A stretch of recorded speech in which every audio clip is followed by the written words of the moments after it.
stress is going to play such a big factor. If your mind is not going to be settled and calm, you're going to make mistakes because you're going to do things out of desperation, and you don't want to put yourself in that position.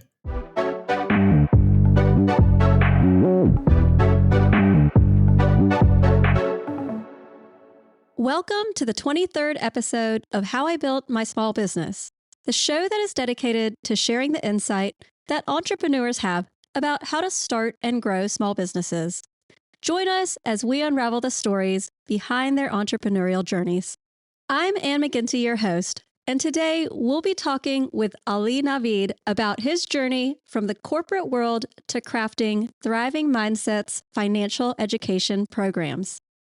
Ali was a former banking VP and private wealth advisor who managed client relationships with high net worth individuals before making a transformative leap into offering the same high caliber financial education, but to thousands of regular, everyday people. He is the author of the best-selling book, Stock Investing Without Fear, and is driven by a passion for empowering others to make savvy investment choices and attain financial freedom more quickly. He's been featured in The Times, Digital Journal, and on CNBC. You can find a link through to his Ready for Your Business Notes description. If you've been listening to the show, you know that I don't ask much of you. But if you have been enjoying the show, there is one thing that you can do to help me reach more listeners, and that is to please hit the follow button on your favorite streaming platform. Let's get started. Thank you to our listeners for being with us today. Ali, thanks for coming on the show. Yeah, I'm so glad I'm here. Thank you for having me. So to start off, can you tell our listeners about Thriving Mindsets? Like, what is it that your company actually does? Yeah, sure. So I've been in the financial industry for over a decade, right? And over this decade, I've always worked with people to help them with their financial questions, to essentially help them, build out investment plans for them. And something that I realized was in my years into banking, I realized that there are a lot of people out there that are just not being serviced properly because maybe they don't have the type of money that's needed for a financial advisor to help them out. And so I thought to myself, how cool would it be if I created a service where I can teach people how to invest? I can show them through my own process of investing, and I can show them my investment portfolio, exactly, how I'm managing my investment portfolio in different market conditions. And so that people who are underserved or underserviced in the financial industry, they can take this program and they can essentially learn from my footsteps on how to manage their own investment portfolio. So Thriving Mindsets is where people come in to learn how to invest. And then beyond that, they can even get more complex with, meeting with me one-on-one, going through my own investment portfolio and whatnot to essentially get them more help so they can achieve their financial goals sooner rather than going through this route on their own and, maybe taking a decade or so to learn on their own. Well, this is an incredible service because I feel like oftentimes the highest financial advice is reserved for the people with the most money, which is just kind of an ironic thing. Yeah. So take us back to your earlier life before starting Thriving Mindsets. Yeah. So right before starting Thriving Mindsets, I was a private wealth advisor and a vice president for Union Bank. So I worked with clients who were private banking clients. They had over $1 million to invest, and I would help them out with managing their relationships and then helping them invest as a team. It was myself. It was definitely other people involved in the relationships as well. And the total relationship that I was managing was over $70 million. But prior to that, actually, really, I started at Bank of America first when I was 18 years old as a teller. And I just kept moving my way up higher, went to Wells Fargo, and then just as my experience increased, as my knowledge increased, I just kept moving up the corporate world until I got to Union Bank, where I was a private wealth advisor. So, what was the specific moment then when you decided to transition from corporate America to starting your own business? Good question. So there were a few things that contributed to me, jumping into the business world, getting out of the corporate world. The first thing was that being in a corporate world, being a licensed investment employee, I couldn't, have social media or anything. So the most amount of people that I could reach out to was maybe a few hundred people, right? And I knew that my knowledge was unique in the investment world. So I really wanted to take the step out and help thousands of people, help millions of people. And I couldn't do that inside the corporate world. So that was one thing. And then the other thing was that, I was just getting married right around that time when I wanted to leave the corporate world. And I thought to myself, do I want to be a father who has to ask for permission from his boss to take a few days off? Or do I really want to just be available to my family? And that was one of the other things that really contributed to me leaving the corporate world.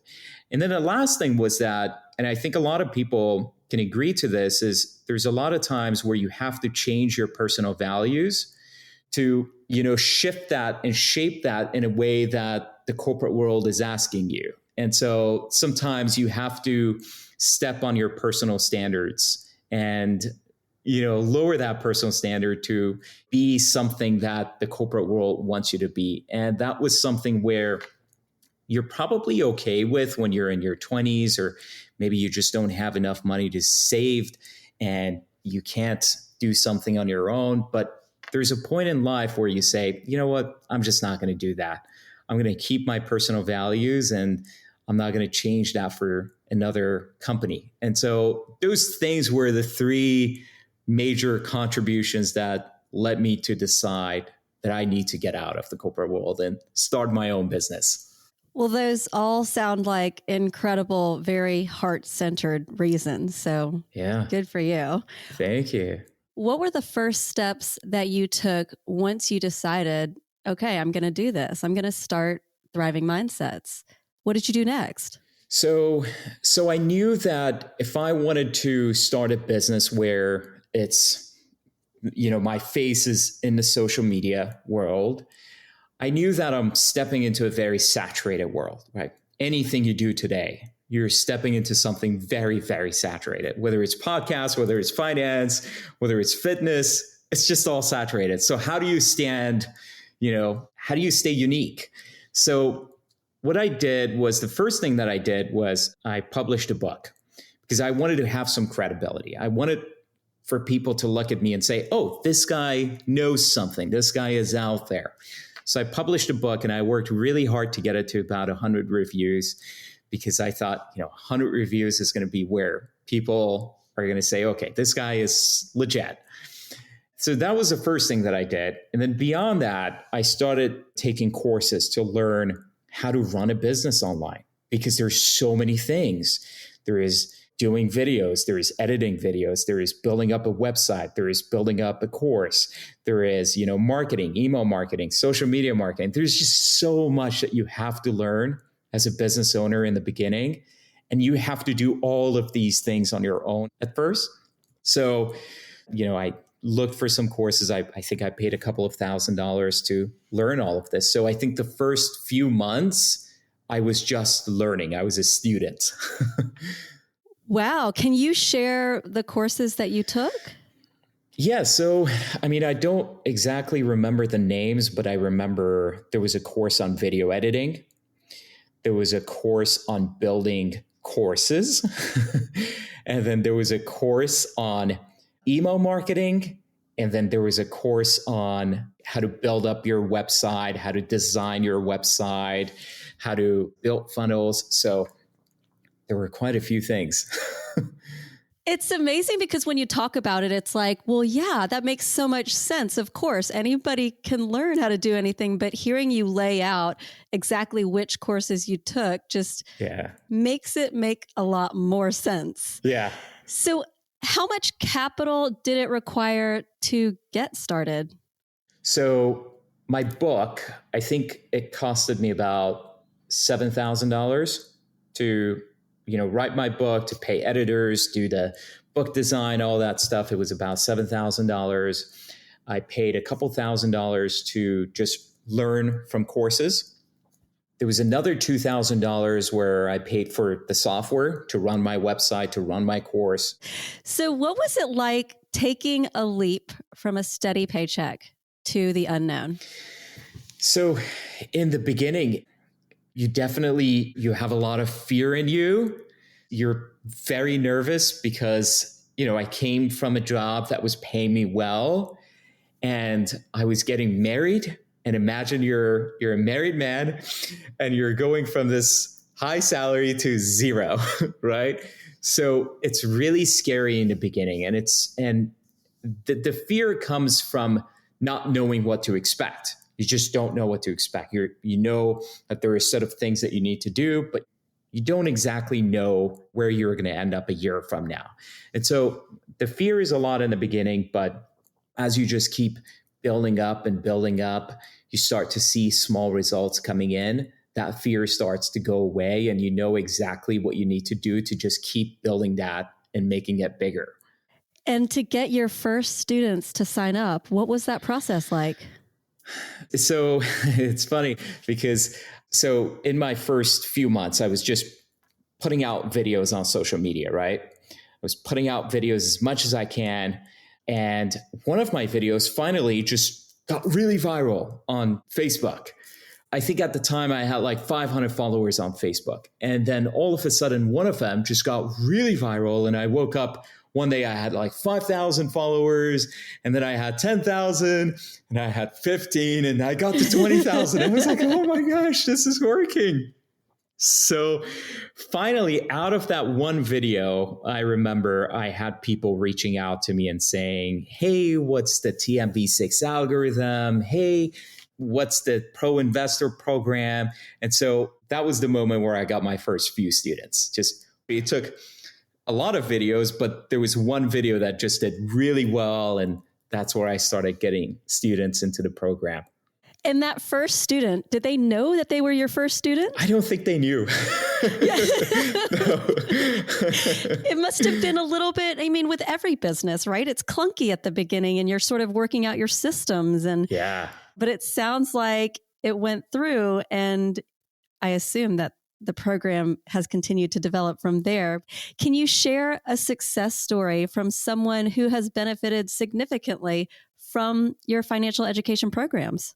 Yeah, sure. So this wasn't my first student, but he was one of the first few students that I got into the program. And he actually ended up narrating my book on Audible. So it happened to be a really good relationship.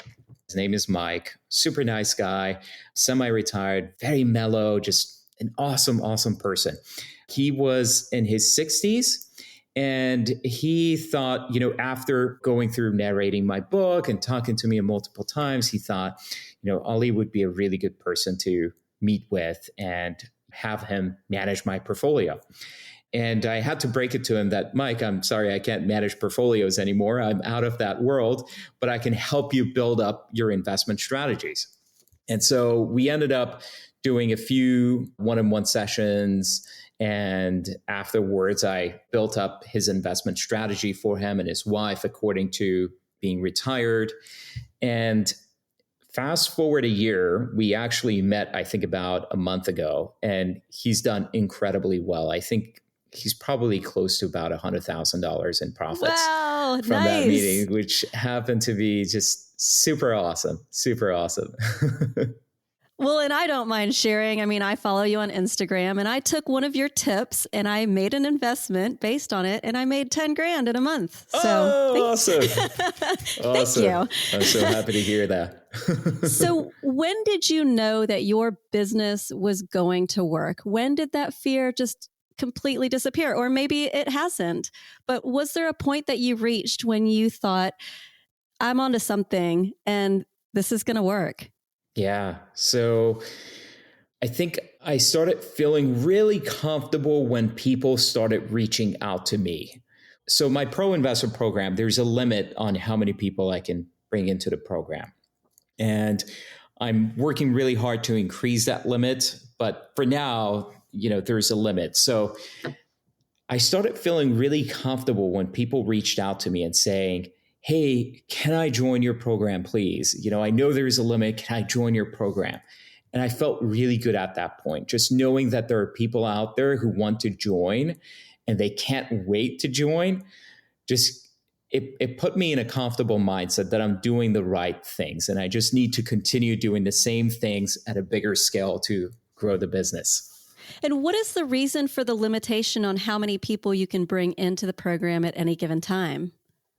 So the program is really built in a way that when you come in, you have all the support from me. You have one-on-one sessions, you have Q&A sessions, and then you can message me anytime inside the private community. So in order to provide that service to every person that comes in, I have to put a limit. Because if I'm bringing in, 100 people at a time, it would be impossible for one person, for me, to be able to give the same attention to 100 people. So I have to put a limit to make sure that I'm giving the best service possible. It's really hard for people to believe this, but I truly don't do this just for the money. I mean, it's great that the money is there, but I genuinely do it from the bottom of my heart to help people achieve something great in their lives. So in order to do that, I have to say no to too much money and just accept a limited amount so I can give the best service to people when they come in. That is really amazing. I mean, it's a self-inflicted limit. And that is so incredible that you are aware of the dilution of the quality if you were to just let everybody in that wanted to come in. Yeah. So that's very impressive. Thank you. How has becoming an entrepreneur impacted you and your family and your life? I think in terms of time freedom, it's incredible. I work actually a lot more hours as a business owner, but I also have control over that time. So, if there's one day out of the week that I want to spend time with my wife because she's sick and she's at home, I can do that. I couldn't do that being a corporate employee. If there's a time where, my wife is tired, I'm tired, and we want to get out and go away for a week, we can do that. And I couldn't do that being in the corporate world. Now I can just take my laptop and work out of anywhere and still provide the same service to my members and still be able to enjoy that time with my family. And I think we don't have kids right now, but when we do have kids, I think this is going to be incredibly good for even our kids, just being able to be a father and being available to my kids and not having to be at the mercy of the corporate world to take time off only when my boss allows me to take time off. Yeah. Yeah. And being able to choose to fully unplug if you want to as well. Yeah. Yeah, absolutely. You mentioned working more hours. So how many hours a week are you working now? So in the corporate world, I was probably putting in maybe 40 to 50 hours a week. As a business owner, I'm doing it from Monday to Saturday, giving myself a day off on Sunday. If I can, sometimes I work on Sundays too, but say Monday through Saturday, and we're talking about maybe 7 a.m. to 7 p.m. So that's about 12 hours a day. So it's pushing over 60 hours a week. But the great thing about that is that there is, again, one, I'm loving what I'm doing. I'm truly enjoying. Like, I really don't understand that I'm working 12 hours in a day. Like, I could go 12 hours and I feel like, oh, that was just an hour, So that feeling is really good. And then beyond that, if I want to unplug, like you said, for a couple days, for half a day, I can still do that. And I think that's one of the best things. Yes, you're working more as a business owner, but the flexibility that you have as a business owner is truly amazing versus working for a corporate. I agree wholeheartedly with that. Right? Can you describe what does a typical Ali Navid work week look like? What are you doing day to day? Oh my gosh, there's a lot. So I'm still wearing a lot of hats. And I think it's totally understandable for your first couple of years to just wear all the hats that you can. And then my goal actually from this year is to wear less hats, to just do less. But right now, I'm obviously meeting with my members every week. So I have the Zoom, I have the Q&A sessions. Then I'm researching the stock market every day to find the best opportunities to invest. So that takes up about 4 to 5 hours a day from me. And then beyond that, I'm making videos, I'm posting them on social media.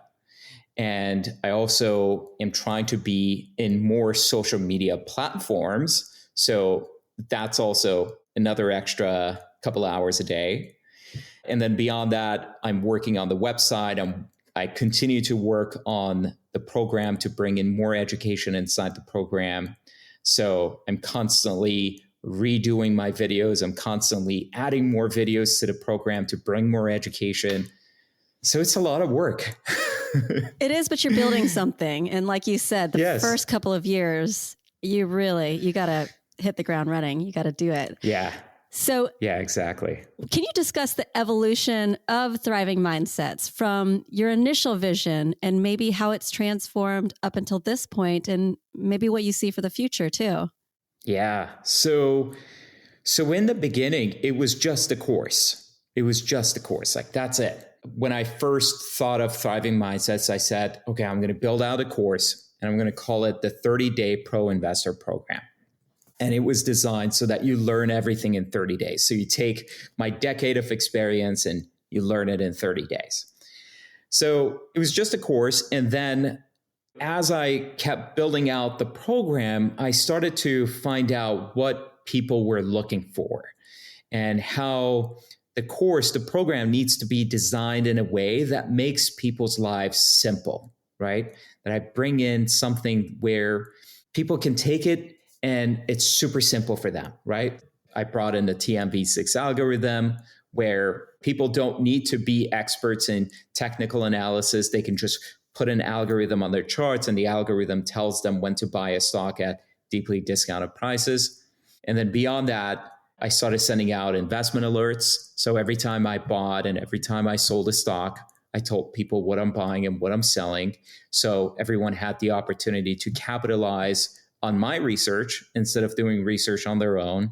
And then I brought in the economic analysis where, once a year I send out economic reports and I'm telling people what's happening in a given year.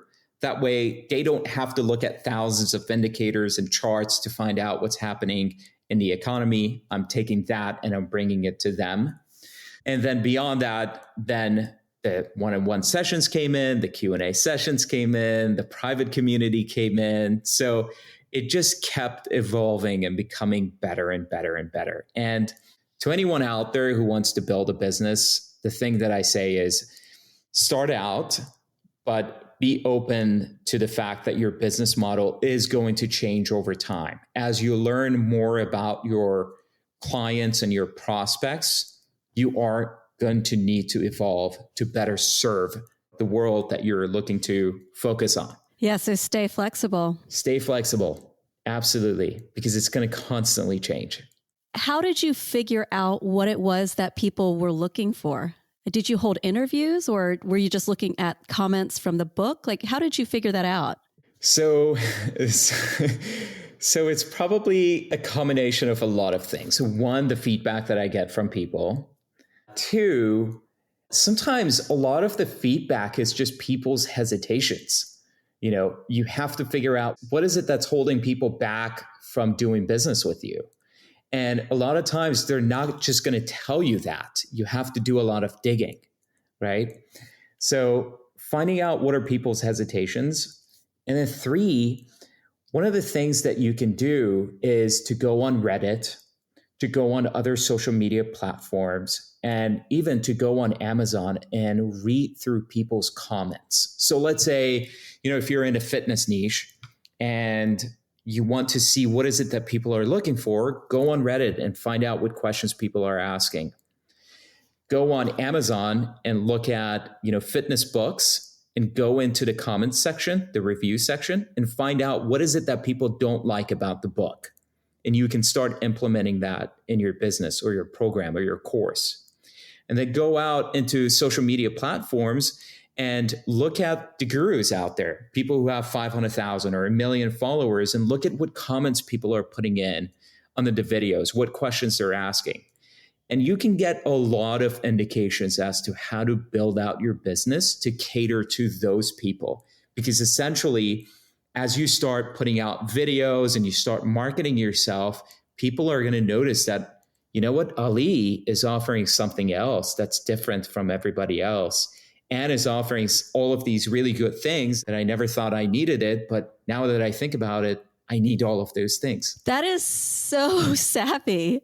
That is such good advice. Right? You're even making me just wonder for myself, like, how can I improve as a podcaster? Yeah, I should be looking at the reviews for how other podcasters in my niche are not doing it well and learn from it. Yeah. And don't look at people who are putting out the praising comments or the reviews, like people who are saying, oh my God, you're the best. No, look at the people who are hating in the comments because I know they're frustrated and it sucks for people to show their frustrations, especially if you're like a content maker or you have things out there. But people's frustrations can be turned into amazing opportunities. Right. Yeah. It's a gap. It's like a sliver. It's a gap. Oh my gosh, it's so smart. Yeah. Can you give us an idea of what your business growth has been like since you started? So I started, 2023 was like the year where I really went really strong in this. 2022 was when I was building out the program and the course, and it actually took me a good 6 months to build out my course. Just the contents, the video editing, what topics I should talk about. It took a really good 6 months. So 2023 was the time when I started putting out videos and everything. And that's when I started attracting people to the program. So I'd say, your first 6 months, if you're going to put out a program or a course, your first 6 months you shouldn't be expecting anything. And hopefully you've had enough saved up from your corporate world to pay for your life expenses until you can start getting clients, right? So first 6 months was nothing. Then the second 6 months, I started getting some clients. And then I'd say since the third quarter of 2023, that's when I started seeing the business really starting to pick up. It takes time for people to trust you. It takes time for people to know that you're genuine, that you genuinely care about them. And so if you're not getting business in the first 6 months or a year, it's not because something is wrong with your business model. Of course, you should always be improving your business model and your offer. But it also takes you just have to know that it takes time for people to trust you and come into your program or do business with you.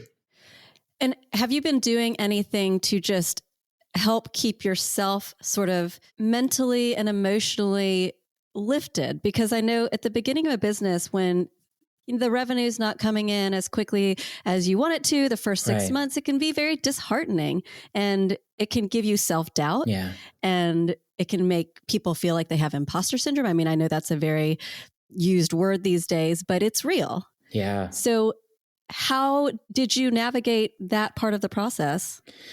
So that fear is not going to go away. Doubting yourself, second questioning yourself as to whether this is going to work or not. It's not going to go away, but it's just going to become less as you continue to progress. One of the things that's truly helped me in my life is meditation. For me, controlling emotions is all about a meditation practice. And it's helped me as an investor a lot. And I always tell people in my first few years of investing in the stock market, I actually wasn't profitable. And it was because I couldn't control my emotions. And when I started to control my emotions, finally, my mind started to become very objective. I knew exactly what I need to do to grow. And it's the same thing in business as well. If you have all of these emotions, controlling your actions throughout the day, it's going to be really hard to be productive. And the way I always describe emotions is like a dust on your windshield, right? They're like dust. And if you have dust sitting on your windshield, you're not going to see your path very clearly. So what you need to do is to to turn on your windshield wiper. And the way you do that is through meditation to lower the emotions. And when you lower the emotions, you see everything more clearly. You can be more objective, and you can have plan A and a plan B. Sometimes if your business is not picking up that quickly, maybe it would be wise to have a plan B. Maybe say, I'm going to work somewhere part-time. That may make your mind a little bit easier, knowing that you have some income coming in the meantime, just so that you're not nervous or anything, because you can't show your audience that you're nervous. It's going to be really hard to attract people if you're going to be nervous. If you're going to show people that you're desperate for that income, it's going to be really hard to attract customers. Yeah, totally agree. And so meditation, is this a part of your daily practice, your daily life? Yeah, twice a day. If I can do 30 minutes a day each time, that's prime. Like if you can do 2 meditations a day, one in the morning, one at night, 30 minutes each time, and learn to control your emotions that way, it's absolutely going to be a game changer. You can accomplish anything by controlling your emotions, because I always say your thoughts lead to emotions. Your thoughts carry emotions. Your emotions lead to certain results. And so if you can control the thoughts that are entering your mind, then you can control the emotions. And if you can control the emotions, you can control the end result. Yeah, I think meditating twice a day would be an ideal for me. Every time I make time to meditate, I'm always so grateful that I did. And so I just have to remember to not let it escape me. Well, it's hard. It is hard. It's like having a regular practice to anything. Yeah. You have to stay committed. Especially when you have kids and you're running a business, it's a lot to say, I'm going to carve out another 30 minutes a day. You're right. To meditate. So with Thriving Mindsets now, is this your main source of revenue, or how many sources of revenue do you have to support your lifestyle? Sure. So Thriving Mindsets, the book sales, and also my income through the stock market. So if I would do, an options trade or something throughout the month, that would generate income for me as well. It's pretty much those three things. And how costly is it to put together the programs and the videos? What are your expenses like? So running an online business, you don't have a physical store, so you don't have that expense. If you want to work from home, you could just make one of your rooms into a home office. And if you own your house, that could be a good tax write-off for you as well. But beyond that, your major expense is going to be the softwares. You're going to need softwares to run your business, software to have your courses somewhere, software for email marketing, software for business analytics, software for having a private community if you want to set up a private community. So I would say those are the main things. It's all going to be softwares. And then beyond that, if you want to advertise to scale your business, to find more customers, then I'd say your biggest expense is going to be advertising, but hopefully that expense is a revenue generating expense, which is going to be fine. And for you, like for your vision for the future of Thriving Mindsets and how you want to scale its impact in the coming years, are you advertising, or how are you planning to create that and support that growth? Yeah. So you're asking that question at a good timing, because yesterday I just hired a mentor to essentially help me take my business to the next level. And this is probably my most expensive payment to a course or a mentorship, which was about $24,000. So it's $24,000 a year. And what I wanted to do is to pay somebody who's gone this path, who's 10 years, 20 years ahead of me, who can tell me exactly what I need to do to scale this business to 10x, 20x, and 30x. So that's my vision for this year and next year, is to scale the business to a 10x. That's incredible. I've heard multiple entrepreneurs say how important mentorship is when they're starting a business or scaling. Oh, yeah. How did you find your mentor? So I just went through social media and tried to find people who essentially can help businesses scale. And what I did was I wrote down their names, I followed their platforms, and I went through some of them have free content. So you can go through like their free course or something and get a feel for them and see which one is the most genuine person that you want to work with. But absolutely, mentors are so essential. And I think it's the most essential expense as a business owner is, or if you want to do anything, because essentially with a mentor, you're buying time. You know that somebody has gone this path for 10 or 20 years, and you're buying 10 years of mistakes, 10 years of errors. And you're allowing yourself to just cut through that by small payment, like 24,000 for what I want to achieve is going to be very small payment, because I know that paying somebody who can teach me that path is going to lead to so much more revenue and growth. Well, I can't wait to see where you take this. So I've got two more questions for you, and you did touch on one of them a little bit already, but maybe you have more to offer. What advice do you have for aspiring entrepreneurs who are interested in leaving their corporate jobs like you did? So if you don't have a year worth of expenses saved, I'd say the first thing, the most important thing you could do is to start early while you're working at a corporate. In my case, I couldn't because it would have been a conflict of interest. So I had to, save a year and make sure that I can quit and then start my business.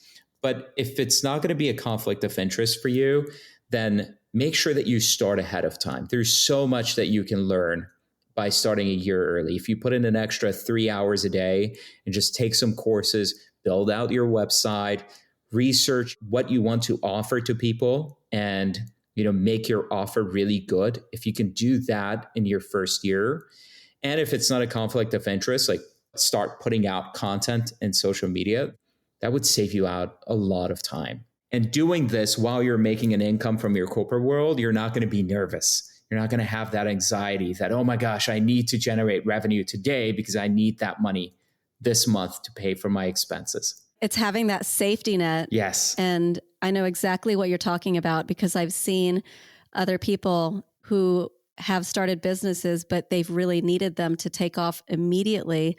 And a lot of times they haven't worked out. Yeah. Because they didn't have the safety net. And if they had that safety net, they could just really approach the business without the stress. Exactly. That stress is going to play such a big factor. If your mind is not going to be settled and calm, you're going to make mistakes because you're going to do things out of desperation, and you don't want to put yourself in that position. Yeah, that's right. Yeah. So for a closing question, if you could go back and talk to yourself when you were 18, 19, 20, what advice would you give to yourself? I think the most important thing is learn, learn, learn, and keep taking actions. Practice doesn't make things perfect. It's perfect practice. And I've seen a lot of people, even, as a mentor, as a stock market educator, as an investing educator, I see a lot of people coming into the investing world and just start buying stocks. They don't know what stocks they're buying. They don't know how they're buying them. They don't know the financial metrics. And so practice doesn't make things perfect. Just buying stocks or starting a business, not knowing what to do, it doesn't make your business perfect. It's perfect practice that makes things perfect. So learn as much as you can, pay mentors, pay courses, and you're going to really buy time for yourself, and then just keep taking actions. Improve your process and just keep taking actions. Imagine you're in the wilderness and you have a river running. You're on this side of the river, and then on the other side of the river is your life goals. Okay. How do you get to the other side? You got to build a bridge, right? So knowledge is going to be that bridge where you can cross over and get to your goals. So if you try to start something without knowledge, it would be like you walking into the river and then you're just going to get carried away with the river, right? So you don't want to just take actions right away. You want to build a bridge, and that bridge is going to be your knowledge. And then as you're building up the bridge, start taking actions until you get to your life goals. I love that. And it reminds me of my dad, who he passed away, but he was always learning. Up until the day he died, there was something he was always learning. Yeah. And I think that's so important. I think so too. Thank you so much for coming on the show today and sharing your knowledge with all of us. Of course, Anne. Thank you for having me. It was great. This was really fun. As always, thanks for being here. Today's key takeaways. If you have to shift your personal values or standards in order to fulfill your job at work, that might be a sign that it's time to look for other options. If you want to start your own business, but you don't currently have the skills you would need to do so, pinpoint the exact skills you need for the type of business you want to start and invest in the education to learn them. At the beginning of any business, you'll be wearing many hats, and you'll be a student learning. You will face fear because you don't always know what to expect. But as you build your skills and experience, that fear will start to go away. For at least the first 2 years of most businesses, you will likely be working more than full-time, but you'll also have new freedoms, like choosing when to work. That flexibility has tremendous value. Plus, what you are building has the potential to far supersede what you could make from your corporate job. Stay flexible and be ready for your business model to evolve over time. If you need ideas for what people want, dive into negative feedback and reviews for other authors or business owners and what you find to be an interesting niche. Then find the gap and fill it. If you aren't getting tremendous sales in the first 6 months to a year, just remember that it takes time to build trust with customers and for them to know that you are genuine. If people see that you are desperate for the income, it's going to be a lot harder to attract customers. Meditation is a powerful tool to tackle self-doubt and control emotions. In Ollie's words, emotions can be like dust on your windshield, and you won't be able to see your path clearly.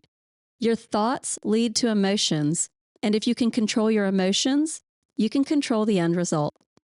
Seek out mentors with 10 to 20 or more years of experience and who are willing to share their. You can find saving at least a year's worth of living expenses can provide a safety net, and a safety net can remove stress. And if your mind isn't settled and calm, you're going to make mistakes because you'll do things out of desperation. And finally, never stop learning. Learn, learn, learn, and take action. That's it for today. I release episodes once a week, so come back and check it out. Have a great day.